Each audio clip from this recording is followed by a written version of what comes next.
So this is a recording of a conversation between myself, Haiko, who is a Marxist speaker at Speaker's Corner, and Roger Hallam, who is one of the co-founders of Extinction Rebellion. Haiko made a video with some of the problems he had with Extinction Rebellion, and I had other problems and issues. It was taken in the offices that were donated to Extinction Rebellion by some unknown businessman. And I'll leave you to share in the comments your thoughts and feelings. Questions that I'm going to be asking, some of them are kind of a little bit way out. That's good. Yeah. So whatever you want. Yeah. Fine. Why do you have a problem with extinction? What's wrong with extinction?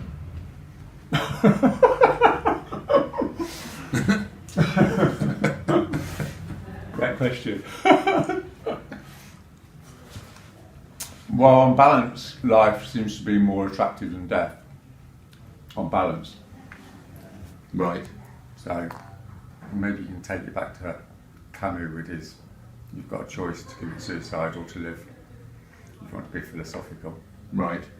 So And on life, having decided not to commit suicide, which is the central question of life according to him, which I think is a slight exaggeration, being a French philosopher, it's quite exaggerated somewhat. Right. But the general idea is once you decided you don't want to commit suicide, then you're sort of committed to a pro-life philosophy, so you get on with it. right. And so yeah. I mean, That's one way of looking at it, you know, aren't we all going extinct? You know, isn't each one of us, you know, isn't the thing about human beings as opposed to, you know, the animals? I would have thought is that we're, you know, that we really are quite different to each other. We're like a species.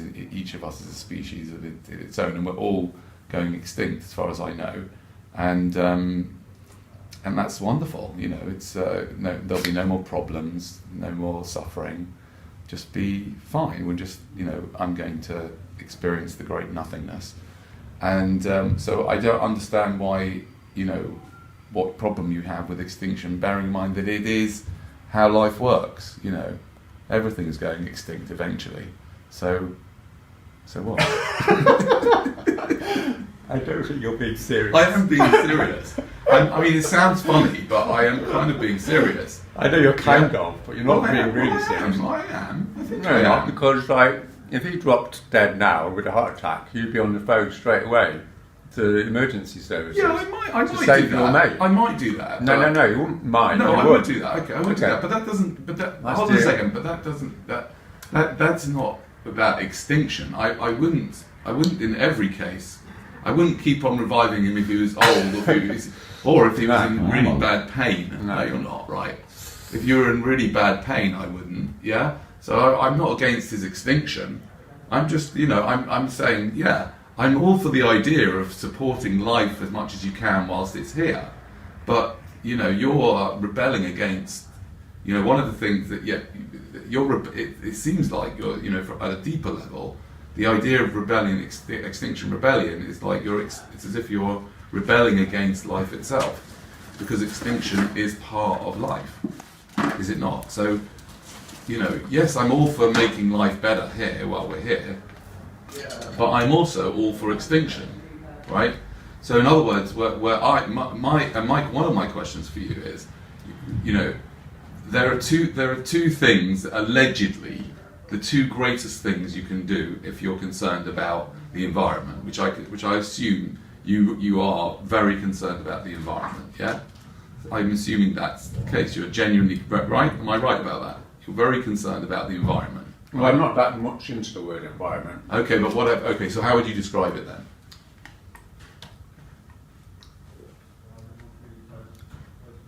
Well, I'm not really into overly intellectualized sort of constructions. You know, No, but how would you describe your obviously you put your whole self in you know, behind this huge movement. You've got loads of people because you must care about something. What is it that you care about deeply? Well, I think it's pretty obvious, isn't it? You know, Well- people have got families, Right, and on balance, you want your family to thrive. right. Well, not on balance, like anyone. So you care about other people, You care about the people you love, right? and you care about your community, and some people care about their society, Okay. and some people care about the human race, and some people care about the the natural world. So you're just going up those stages, Right. but just And about you're- everyone who's not a psychopath cares about the people that love them, and you don't want the best for those. That seems a pretty universal transcultural orientation. And if we carry on putting carbon into the atmosphere, then that's not going to be the case. Right.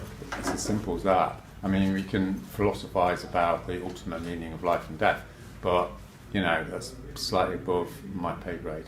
Yeah, no, I get that. What I are the consequences? Because I was involved in a Marxist group for many years, and we always used to say, or better said, the leader used to say, in 5, 10 or 15 years, we'll change society. And if we don't change society, we'll have barbarism, right? And that was 30 years in that group, right? So I went they were through wrong then. 2 cycles, at least two far. two maximum cycles. So the problem I found was, and that was one of the reasons why I clashed with the group ultimately, was that the motivation driving members of the group focused around this concept that the sole purpose of their life activity was to achieve the objectives set by the organisation. And so they gave up part of themselves, sometimes positively, sometimes negatively, in trying to pursue the objectives of the organisation. And that's why I'm concerned about, for example, the 12-year deadline that you talk about, for example, and other people I've heard talking about. When I did some interviews on the street with people, they said the same thing. If you say 12 years are left before, I don't know what would you like to say is going to happen in 12 years' time. I mean, I've heard various levels, but some people are saying, basically extinction of mankind is possible, and, generalised destruction, sort of, the 4 horses of the apocalypse are coming.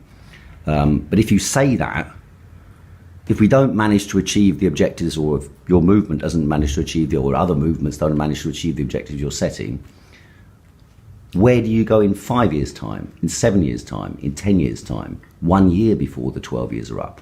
What are you prepared to do then? What would be justifiable, whether in your mind or in the mind of people perhaps who follow that belief? Well, the general orientation of Extinction Rebellion is the literature seems to provide robust evidence that mass participation in civil disobedience is the most effective way of creating structural change Sure. in a society in the short term. Sure. You've got a short-term strategy. I mean, I was just been arguing with this nice Italian Marxist, that there's obviously a Gramscian strategy as well. And, I spent most of my life being quite sympathetic to the Gramscian culturalist strategy. And, but, facts are facts, as you might say. And I think the problem with the left orientation is they still think nature is a social construction. They think you're in your Marxist group and you have this social where you were, and Marxists sort of reify the social, make it real, but it's not.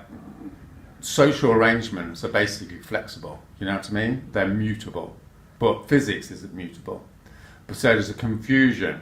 Marxists tend to make the social situation into a physical reality, reify it, and say these are objective laws of history, and the system's going to collapse. Well, that's actually incorrect, as we all know now. It's actually very difficult to predict social arrangements because it's too complex.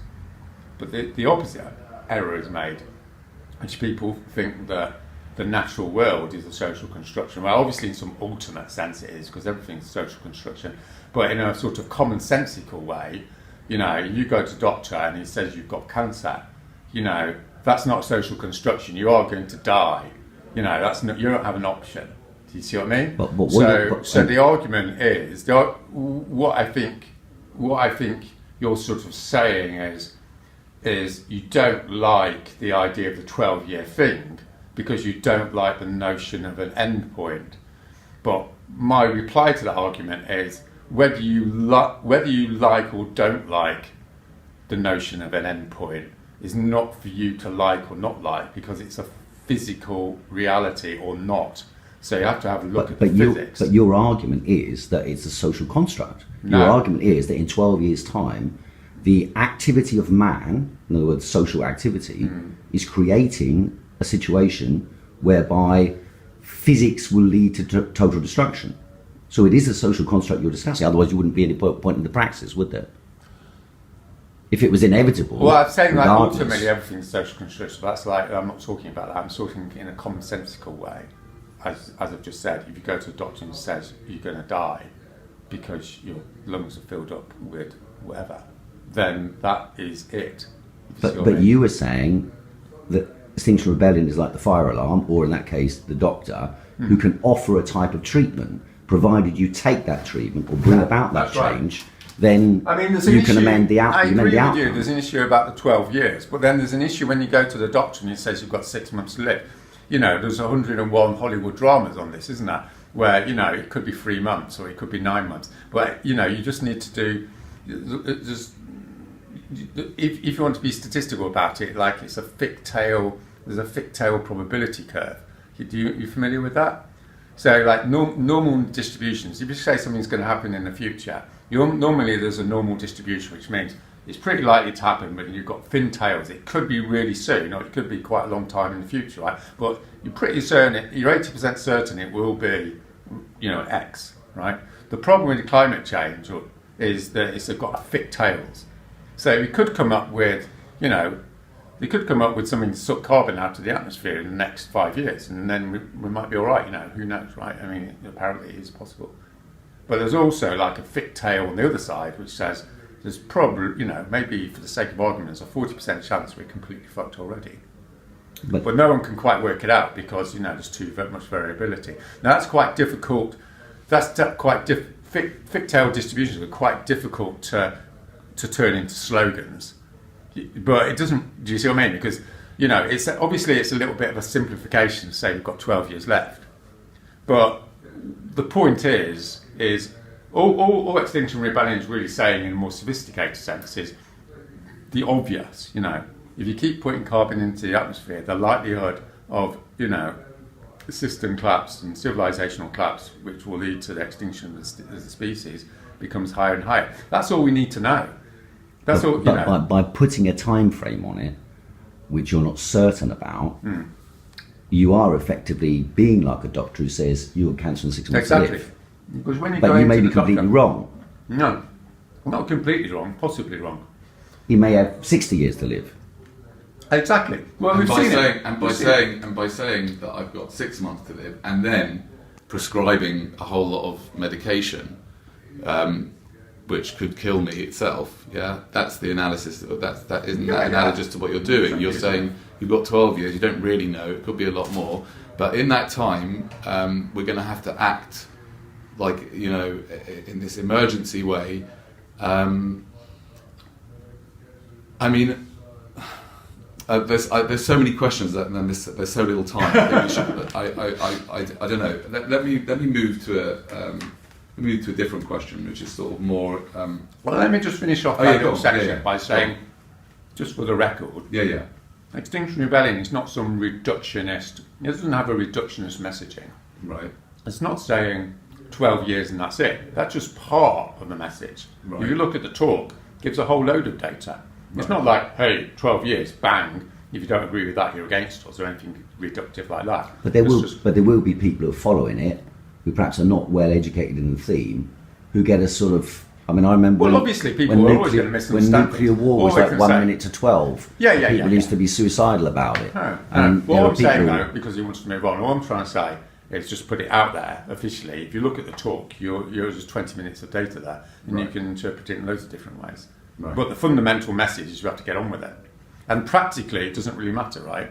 Do you see what I mean? I mean, if you go to the doctor, you can say, you've got 6 months to live, it could be 3, it could be 2 years. But the bottom line is, if you keep eating sugar and fat, you're going to speed it up. That's all you need to know. Or when you leave the doctor's surgery, all you need to know is you've got to cut out sugar and fat. And if you don't, then you could live for quite a long time, but you're highly likely not to. So that's the, you know, Extinction Rebellion is a social movement. It's not a philosophical, like, debating society. You know, I'm not against philosophical debating societies. All I'm saying is it's got a practical agenda, which is, however way you look upon it, we've got to stop putting carbon into the atmosphere. Otherwise, we're going to maximise the chances of us going extinct. And you can argue about the probabilities. It doesn't really matter, right? You know, if your baby, you know, drop a baby over a bridge into water, you know, you can stand there sort of debating what the probabilities are that, you know, if you jump in after it, it'll save it, right? But you don't need to know, do you? Just jump in. Right. Do you see what I mean? So that's the practical issue cuts the Georgianian knot, or whatever it's called. Do you see what I mean? You can discuss all these stuff, you know, and that's cool. You know, I'm not against discussing all this stuff. I'm a very philosophical person. But like, when I get up in the morning, I'm just going like, got to stop carbon being put into the atmosphere. How long have you been so passionate about the carbon dioxide thing? Because there's a lot of issues.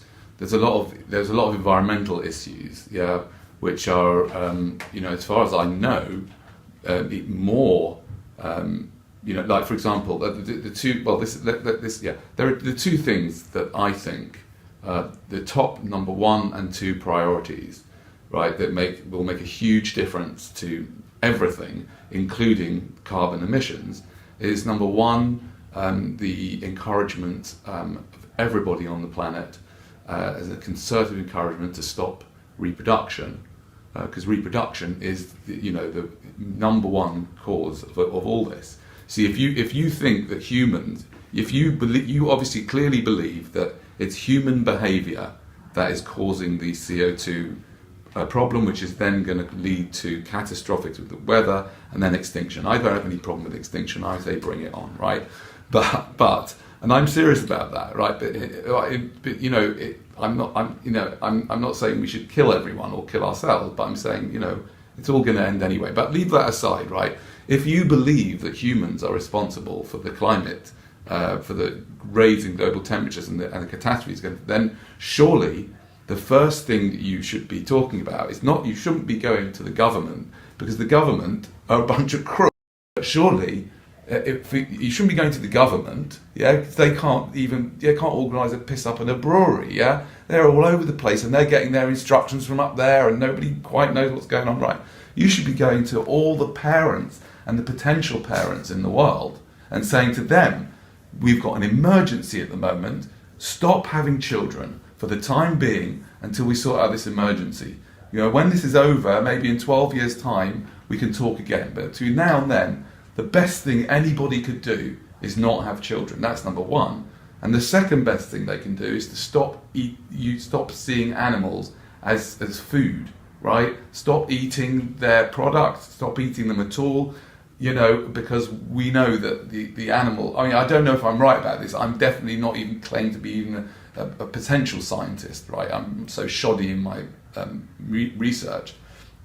So I'm not saying that this is true, but as far as I know, those are the first 2 things. You know, vegan is the second most important thing. Not reproducing is the first most important thing, right? So I'm being like honest. I think that your mobilisation is obviously, which is your expertise, right? Your mobilisation is being fantastically successful, and you know, I don't know how the hell you did it, because I tried to organise something yesterday, a meeting online, and 3 people I managed to get together, and somehow managed Google, you know, Hangouts or something. Whereas, you know, you've organised this, which is absolutely brilliant, and I'm wondering. Well, my first question to you before I go further in maybe exploring after these 2 weeks of yours, exploring how maybe we could incorporate this in, is why are you not telling the people, forget the government, tell the people to stop reproducing and stop eating meat and milk? Well, I think you're being a twitsy-wincy bit reductive. Why? Well, I mean, you can say I'm being anything, but I'm asking you, that's just describing my question. I'm genuinely asking you a question. Why don't you spread and it's fantastic. You can do so many people so much. If you really care about people, yeah, mm-hmm. You will save them from bringing in children into this crazy world. You will save the children from having to put up with this ridiculous life and nasty government, yeah. And you'll save the environment, yeah. And you'll reduce. The best way to reduce CO2 is to reduce the people, because they're the ones that are doing it. If you believe that it's human caused problem. Yeah, well, I haven't necessarily got a problem with what you're saying, but what I think you've alluded to is how you actually get people to do stuff, right? So most people that are very political, like you two, and generally have a sort of enlightenment reductive model of social change, which is, with all due respect, why not that successful, right? So you decide what's right, and then you have this idea you're going to tell the people, and then change is going to happen. But in that word, tell the people, is a very black box.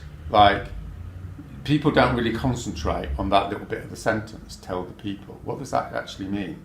So what I've spent 5 years researching is that little bit of the equation. So people go over that really quick. They spend 80% of their time thinking what's wrong, which is good. Someone's got to work out what's wrong. That's cool. And then it's jump to tell the people, as if they press a button and then suddenly the people go yes, right? Which is a reasonable hypothesis, It's not necessarily completely wrong. The point is it's highly simplistic. And my thesis, or what my research is based upon, is that tell the people a little bit needs to be massively expanded. How do you do that? What is it that enables that message to get across? And that's a big question. And one of the reasons why Extinction Rebellion has been successful is it's been filled with quite a lot of people that aren't actually that bothered about what's wrong with the world. They're more bothered with the psychology of mobilisation. Do you see what I mean? So it's not like either or. Obviously, I'm really interested in what's wrong with the world. Obviously, I've been out 35 years, right? But what Rising Up did was start to flip over to a lot more of a practical question, which is, we know all this, right? But why is it not happening? And let's look at why it's not happening. And then you're looking at another literature. Do you see what I mean? Looking at a way of getting. So it might be great, for instance, this isn't the whole story because we haven't got enough time, but you might say you need to stop people having children, right? And then that sort of implies some sort of reductive thing.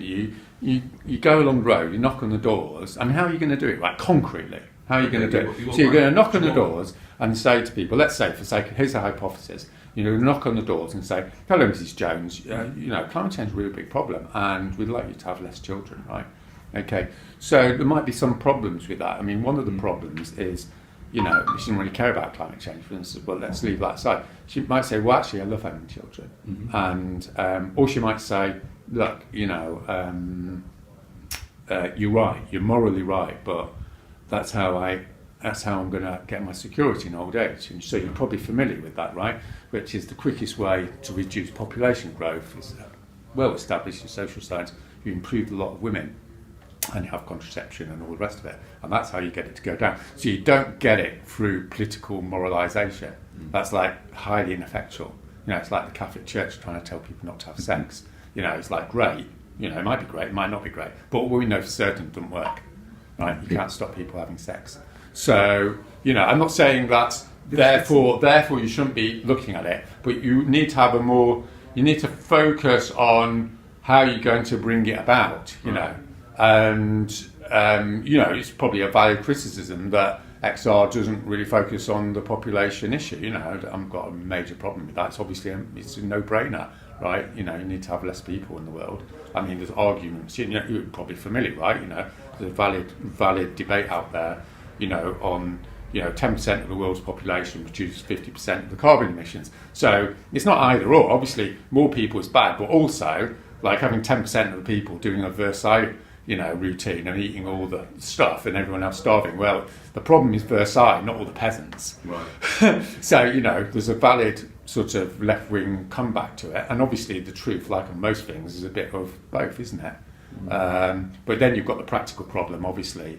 As Guy McPherson and people have raised this issue. Obviously, it's a practical problem that you can go blue in the face, but people still want to have kids because it's pretty evolutionary determinist. What about the chain of power in society? Because I've seen you talking about wealth and power, the wealthy and powerful responsible for X, Y, and Z. Why is the target not really aimed at them? For example, I noticed that Paul Polman, he was former CEO of Unilever. For 10 years, he was CEO of Unilever. Unilever, through its interconnections with the global marketplace, I believe I looked at the statistics, 50% of world grocery sales come from Unilever. This is one of the main polluters in the world. The Department of Defence, the Universal Department of Defence, the British military. These are massive polluting entities. I saw a study done, said the Department of Defence alone would be responsible for sufficient carbon production to destroy the world if you were using those sort of categories and frameworks of thinking. So why the target of the general public? I mean, obviously to raise awareness, but is that then a preparation to attack these entities? But if that's the case, why is Paul Polman suddenly declaring he's on side with Exile Business? Well, I think the last point is a little bit like neither here nor there, really. But we can talk about that if you like. I think the more interesting thing is I think XR is returning to what you might call traditional political theory orientation, which is that the state and the civic body is the centre of power in a society. It's not the merchant class. So what that means is,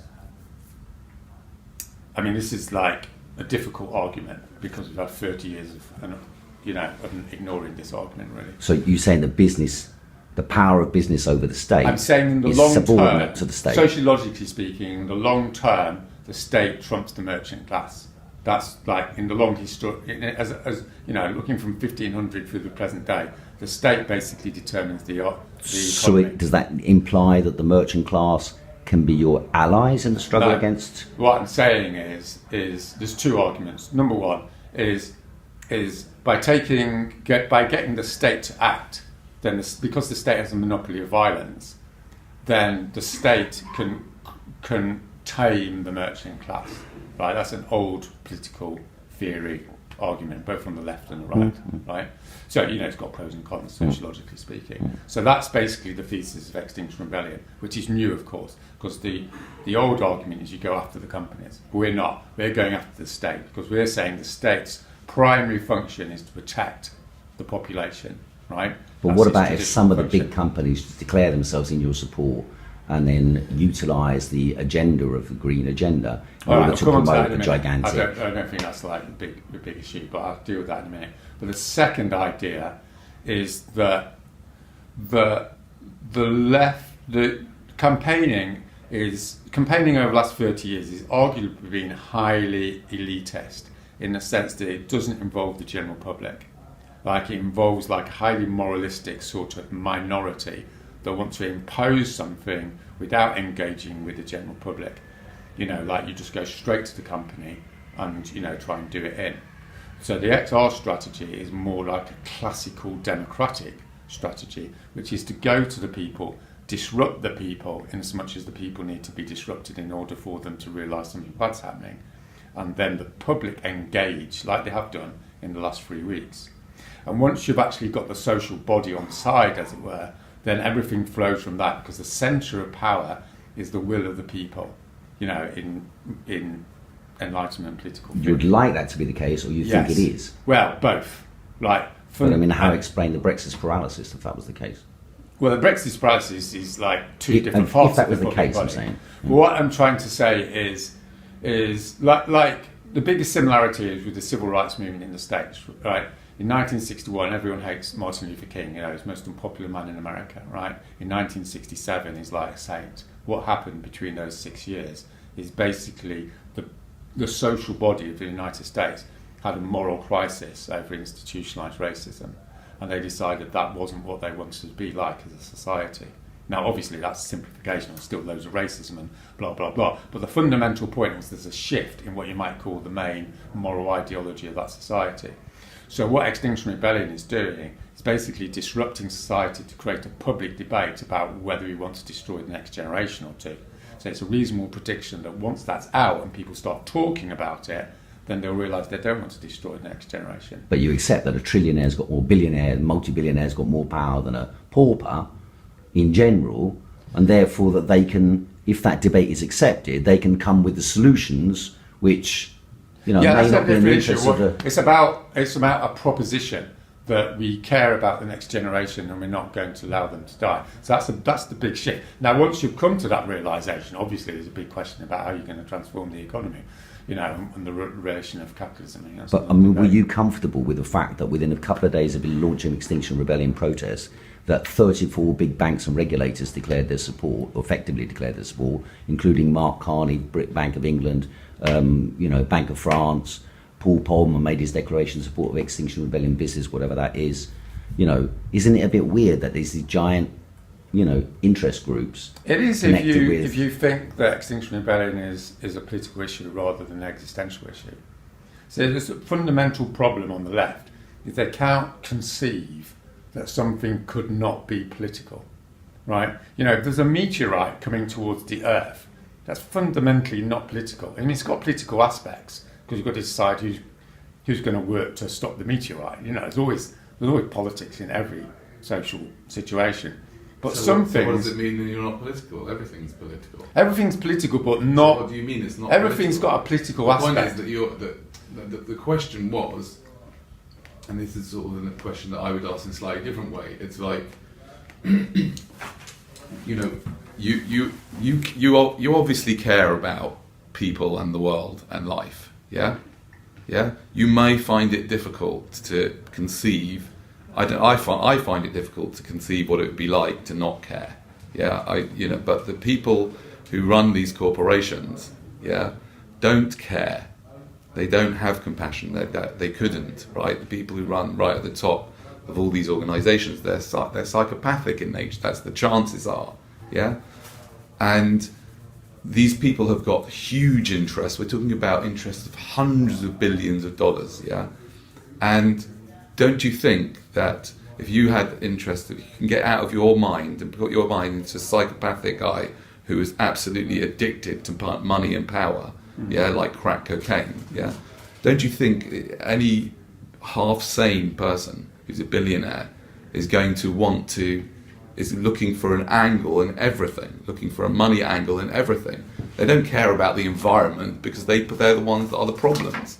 Unilever, whatever, are the polluters, as are BP and the military and they all don't. No corporation can care about the environment because the idea of a corporation is a dead fiction that makes money, right? So it can't. And the people at the top of them have, they don't care, right? Yeah, okay. And therefore they're going to have an interest in finding a way to make money out of the whole thing, and at the same time to control any kind of opposition that is going to come about. And it seems like there's some strange things going on. But like everything you've just said is like the defeatist narrative of the left since 1989, which is these guys are really powerful. The subliminal message is whatever you do is going to fail, right? Now, that's like a psychological thing. It's not empirically correct, right? Ruling classes are taken down all the time during history. And we know how it happens, which is they start destroying themselves, right? And the ruling class is in the process of destroying itself in the most archetypical way at the moment. So the other point is practically everything you've just said is irrelevant, right? Because it doesn't matter how bad the bad guys are. Right. What we need to focus on is the positive, which is what is the mechanism of mobilisation? The mechanism of mobilisation is we're either going to get there or not, but we're going to maximise the probabilities by maximising mobilisation. And what's the methodology of mobilisation? Disruption and sacrifice. You have to disrupt the system comes down, hits people on the head, that involves sacrifice. Sacrifice creates a backfiring effect, that means more people are mobilised, they come out into the street, game over. Right? But if the head of Legal in General says we've got £1 trillion in funds that we've got locked up, pension funds and so on, and we're going to chuck that into a carbon capture device because you guys are protesting and we think this is a good way of trying it out, they don't have any evidence that things work, and they get like huge funds from the public to finance their project, which may just go be a complete waste of time, even for the objectives which are stated. Is that all right? Don't know. It's up to people to decide. But how are they going to decide what this? I focused on. If a climate emergency has been declared and they say this is now our fiduciary duty to protect people's finances by investing in harebrained schemes that they call carbon capture scheme, expanded to the exponential. The best way we've discovered over the last 500 years to deal with power is democracy, right? which is the will of the people, which is not corrupted by the merchant class, right? And obviously, like, there's loads of historical examples of people coming together and trumping the merchant class. So why is citizens' assembly and not a constituent assembly? Well, there's variations on the thing. Now, once you've made that general point, you can have loads of arguments about different, people have been arguing about different ways of doing democracy. Well, a constituent assembly is an elected body, a citizens' assembly not. Yeah, so, there's pros and cons. We can get into that, but we've only got 10 minutes left. But the point is that, you need to focus on the fundamentals. The fundamental is we're all like just bollocksing away unless we create mobilisation, right? I mean, that's great, but that's not, you can go and talk to someone else. I've got things to do, right? What I'm interested in is mobilising, because unless you've got the mobilisation, everything's academic, right? Well, the mobilisation aspect of it, I mean, I like what you say about mobilisation. I don't have any problem with it. Yeah. The problem is about mobilising for what? That's the issue. And I don't have a problem about mobilising around ecological issues either. I don't have any problem with that. Right. The question is, who are you, what's the connection then between so my reply X to and that Z? question is another practical response, which is we don't quite know. And all we know is we're going to experiment with creating a genuine, semi-genuine democratic space, which is going to be better than the corrupted space we've got now. Do you see what I mean? And that's the best we can do. There's no point like being a little bunch of intellectuals and sort of laying down the law. That's not how social change happens. It's like an organic process. You need to just create that space, and that space will determine what the outcomes are. And it will probably be semi-crap, you know what I mean? Because it's history. It's not going to be perfect. So, for instance, like we may have a voting system, we may have a sortition system. It's pros and cons. I haven't got like a strong opinion on it. All I'm concerned about at the moment is one step at a time to create the political space whereby something like that can happen. See, the problem with the sort of intellectual left is it doesn't want to actually get anywhere until it's sorted everything out. But if you're a complexity theorist like me, it's impossible to predict. So it becomes, it's academic in the worst sense of the word. Do you see what I mean? It's not that I'm not concerned about what you're saying. I've talked to you, I've spent like 10 years studying deliberative democracy. We can have a good chat about it. But at this stage of the game, it's like opening up that space. Do you see what I mean? Closing down central London with 10 to 20,000 people, And then the fact of the matter is those people, not the three of us, will determine what happens. But I mean, like Notting Hill Carnival once upon a time was a sort of very grassroots thing. Woodstock was a very grassroots thing. The Free Festival in Hyde Park, very grassroots thing. Yeah. But then big money comes in and corrupts it. I know. Right? So at what point do you say, if you're beginning the embryonic beginning of a genuine movement, and there were many people there who I believe engaged in what they believe is a genuine movement, if then giant funding's coming in and says, okay, here's XR Rebellion, like 3 times the size of Glastonbury, funded by them, is that fine? No, there's about 10 things you can do, none of which are going to completely remove that problem, right? It's a problem, but it's not an insurmountable problem. So the problem with your argument is the subliminal message is you can't succeed. No, it's not that. It's not that at all. I'm sure you're more intelligent than that, but you know what I'm trying to say. Because the left has been saying, left is like critique obsessed, which is good. Someone's had to criticise things, but it's out of balance. What we need to focus on is like the positive, creative processes of rebellion. Do you see what I mean? And so you've got your valid critique, right? There's a load of valid critiques, right? One of the valid critiques is it's going to get taken over by big money. Good. But how do you stop it? That's what There's about 10 things. Do you want me to go through them? Yeah. But they're all technical. Well, I mean, look, XR business. What was that? I didn't understand what that was. I mean, why were these people suddenly lying? I'm not quite sure, but I'm not that bothered about it. Okay. Because Extinction Rebellion has now got like 50, 100,000 people in it. This reductive idea that some capitalists are going to come in and corrupt it all, it's just not going to happen because of these 10 things. Well, it's not just Extinction Rebellion, it's that there is, World Economic Forum, many other entities are pushing financialisation of nature and utilisation of resources for private... Let's be concrete. What exactly is XR business going to do? You know what I mean? Provide funding for resources, for campaigns. It doesn't need it. We've just raised £600,000, right? It's mainly come from small donations. Okay, but it wasn't only from small donations, was it? There was like £50,000 hedge fund donation. I don't know. According to Gale, there was. Because we're not corruptible like that. It is possible to build a social movement that isn't corruptible. I mean, not totally. For sure. Right? So how do you do that? That's what I'm asking. Okay, how you do that is by being grassroots, right? Going to normal people. having semi-autonomous groups, so you don't have a command and control structure, by having a culture, so you have lots of training events on what you're about, so that the mainstream culture doesn't come in by default, by having really clear aims and principles that you tell people beforehand, by being action-based, so it doesn't become a talking shop, by having a holocratic structure, so that people at the top basically take feedback and they rotate. Okay, so it's 4 or 5 more. None of them are going to guarantee it, but they're substantially less likely to get corrupted than traditional political party or what have you. I mean, there's other problems. The main problem is the lack of direction problem, the Occupy problem. That's the main problem, not being taken over by capital. I mean, that's a bit of an old hat problem. The main problem is social media and disorganisation. That's the main problem, why social movements fail. I mean, look at France, they've got 100 people saying that they lead the movement. They're fucked because they can't finish the job. You can go to the streets as much as you like, but until you actually have an agenda, do you see what I mean? So, there's people trying to work that out, and we've had dogmatic horizontalism for 30 years, and it's real, it's a problem. Just, I've got a problem. I mean, I've got an Haikos background, so I think it's super duper that horizontalism is great. But, like everything, it's got its downsides, hasn't it? So, I mean, I'm a technician. Do you see what I mean? You can probably tell. I mean, I can talk about philosophy, but fundamentally, I'm a technician. I'm just I'm a designer, and that's why Extinction Rebellion has worked. In the same way as the Chinese Communist Party is full of engineers, right? Why did they bring about that miracle of economic growth? I mean, whether it's good or bad is another matter, right? They brought it about because they're they've got engineering minds.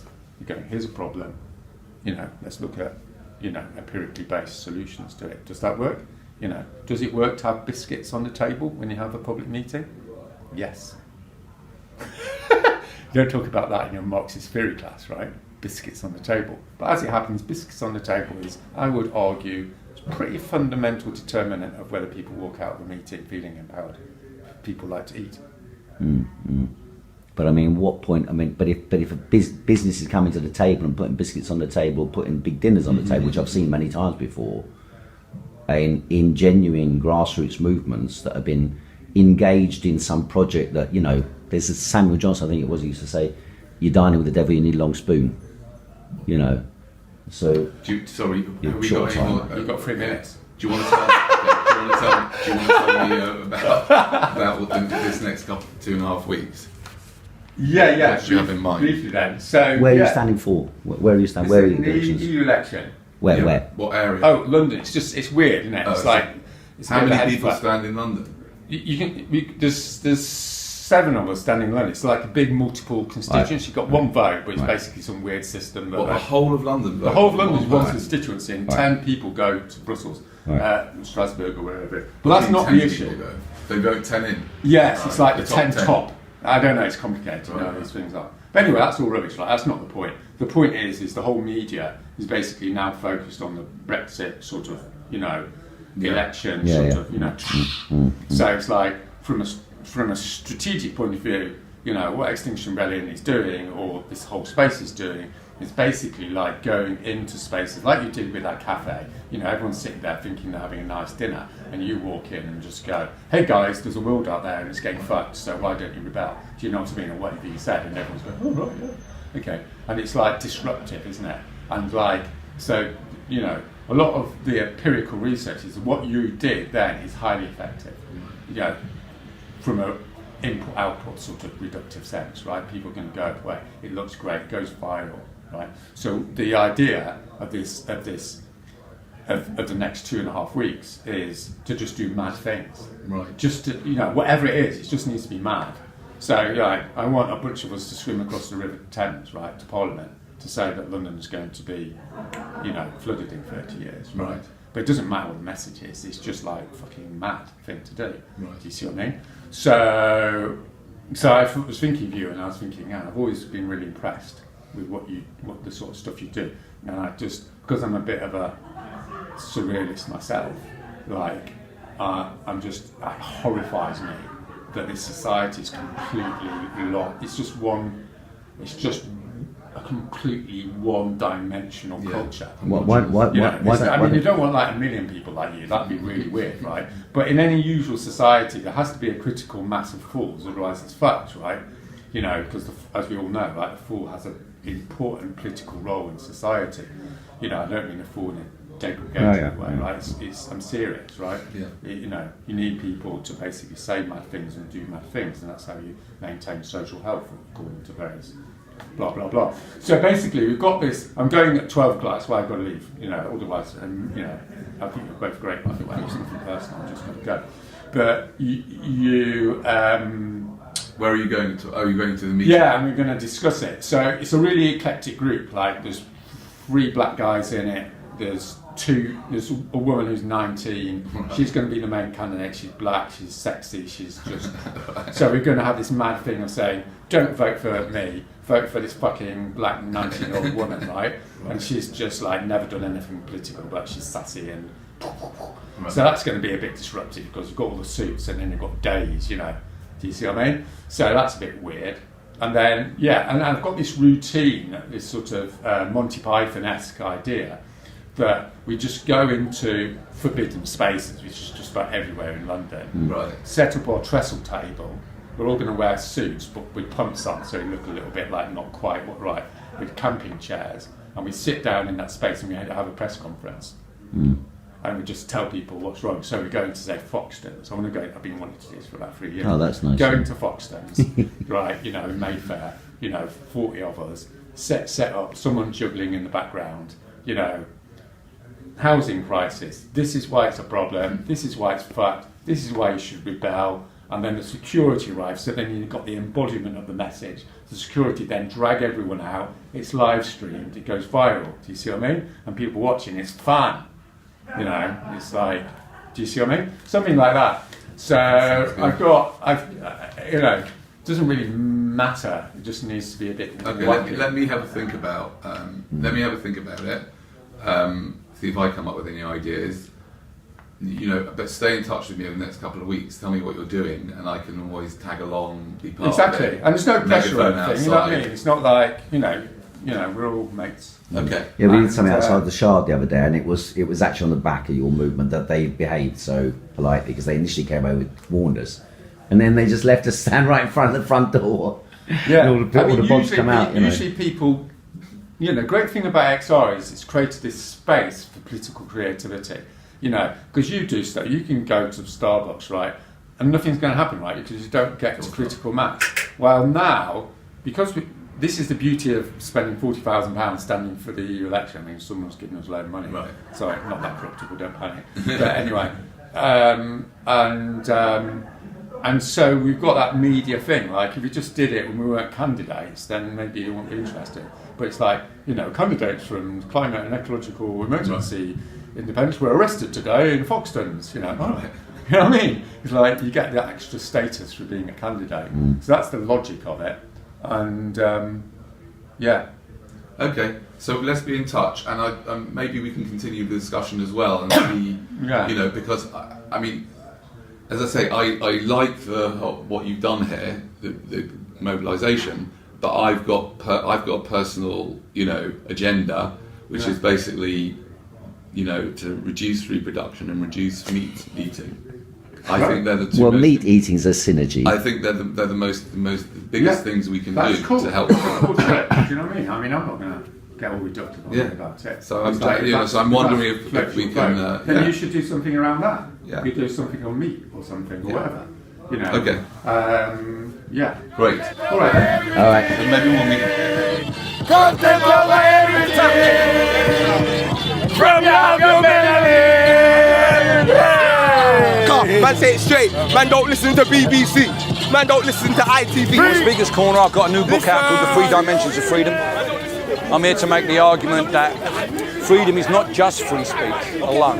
It's also about liberty, about equality, and about accountability. And that if you only have free speech, you're not really free, because free speech without equality is privilege, and free speech without accountability is authoritarianism. Exactly. How do you define free speech? Huh? How do you define free speech? Freedom of expression, to express whatever you want to say.